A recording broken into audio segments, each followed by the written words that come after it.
For many of you out there, this past week 14 signified the end of the fantasy regular season, and that means we are into the fantasy playoffs starting in this week 15. So this is a very exciting time for us fantasy and dynasty managers, and it's time that we dive into our dynasty waiver wires to see if there are any players that could be available out there to actually help you win a championship over the next handful of weeks, or could give you some value as we go into 2022. So let's get right into the video. Like I say every week, I pull real data from real dynasty leagues, run through safe leagues on myfantasyleague.com to pull actual data for these players that can actually be rostered. So any rostership percentages or data that I reference in this video are from that data set. First off, let me give you a few names that are not at 100% rostership in the data that I am pulling from. They are highly rostered, so it's very probable that they already are rostered in your dynasty league, but just in case, just double check the waiver wire for Deontay Foreman, running back for the Tennessee Titans, James Washington, wide receiver for the Pittsburgh Steelers, KJ Osborne, wide receiver for the Minnesota Vikings, and Donovan Peoples-Jones, wide receiver for the Cleveland Browns. If any of those four players are still available on your waiver wire, definitely go out and grab them and pick them up right now. Unfortunately, in this past week, there were a lot of injuries, and there were a lot of injuries to both quarterbacks and wide receivers, so that's where the majority of these waiver wire pickups are going to come from, and the first of that is actually Tyler Huntley, quarterback for the Baltimore Ravens, who is currently rostered in almost half of the dynasty leagues that I am pulling from. And what's really interesting about Tyler Huntley is that he is basically a Lamar Jackson clone in terms of play style. He works very similar, so it's really nice for the Baltimore Ravens and for Tyler Huntley that they can just keep running the same offense and system that they already had in place for Lamar Jackson with Tyler Huntley, because he plays the exact same way. So in terms of all of that, that is all really easy for Tyler Huntley to come in and succeed on this Baltimore Ravens offense. And we saw that in this past week with Huntley almost leading them back to beat the Cleveland Browns. He threw for 270 yards, had a near 100 passer rating, also added an additional 45 rushing yards and threw for 1 touchdown as well. So it was a pretty solid spot start for Tyler Huntley over basically a little more than a half because of Lamar Jackson's injury, which is being called a sprained ankle. So we'll see how that works. And if it actually ends up being that Lamar Jackson misses a week or two because of that sprained ankle, Tyler Huntley could offer some pretty solid QB2 production, in my opinion, for any of you guys out there, especially in your Superflex leagues as you go through the playoffs. I think Tyler Huntley could be a really good pickup for anybody out there who's just looking for really solid floor level quarterback production, who offers the really good rushing floor because of the 45 rushing yards that Tyler Huntley provides, and just kind of like another kind of Taysom Hill kind of quarterback. He has a really solid core of weapons to work with Mark Andrews, Hollywood Brown, Rashad Bateman. Even throwing to Devontae Freeman out of the backfield isn't terrible. So this definitely is a very solid pickup to any of you guys out there that need a quarterback. The next player I want to highlight is Rashaad Penny, and I could have included him in that short little list of players to double check the waiver wire for, just in case they're already not picked up, because Rashaad Penny is rostered in over 90% of dynasty leagues. So there's a really good chance that he is already rostered in your league, perhaps even by you yourself. But what I want to do in this little segment right here with Rashaad Penny is just give you the confidence to pick him up and throw a lot of fab on him if he is somehow still available, because what he really showed this past week was, I think, what everybody wanted to see and what the Seattle Seahawks really wanted to see and what they thought they were getting in him when they drafted him in the first round in 2018. And unfortunately, it's been, basically 4 years since he's been able to really show that he could actually do something in the NFL. Granted, it was also the Houston Texans, but I mean, he looked really, really good this past week, running for 137 yards, 2 touchdowns, and he was basically the only player that received running back touches outside of Alex Collins for the Seattle Seahawks. And this is confidence in Rashaad Penny that I haven't really seen the Seattle Seahawks give him without Chris Carson there, So it's really, really good for me to see that Rashaad Penny is getting that workload. As long as he can stay healthy, I think that he continues to get that workload. And what's even more important is that I think that this could offer him the potential to be the Seattle Seahawks starter next year. I think crazier things have happened in this Pete Carroll offense, and I think that their commitment to the run means that they want to have as many bodies as they can back there that can stay healthy. Chris Carson has shown that he can't always stay healthy for all 16 or 17 games out of the year, especially with this surgery that he's having that ended his season this year. Rashaad Penny, up until this point, has also shown that he can't stay healthy.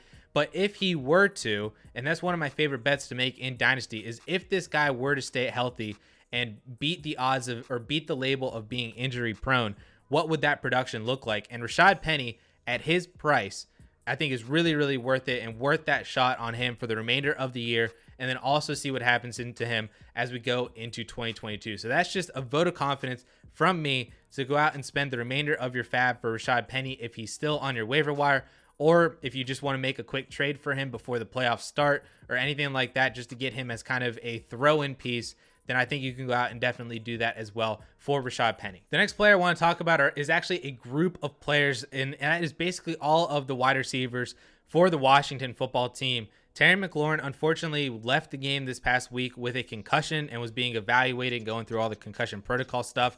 So depending on how bad that concussion is and him maintaining and staying in that concussion protocol, which seems like, you know, some players can get out of that faster than others, but then others definitely can miss a week or two because of concussions. If Terry McLaurin were to miss any amount of time with a concussion injury, that would be a big boost to all of the wide receivers on the Washington football team, namely DeAndre Carter, Adam Humphries, and Cam Sims. I think this whole entire group is really interesting because I don't really know who the guy would be. So it's kind of a throw a dart on any of them and see which one sticks. Kind of like what we were doing with the LA Chargers this past week, where was it Jalen Guyton?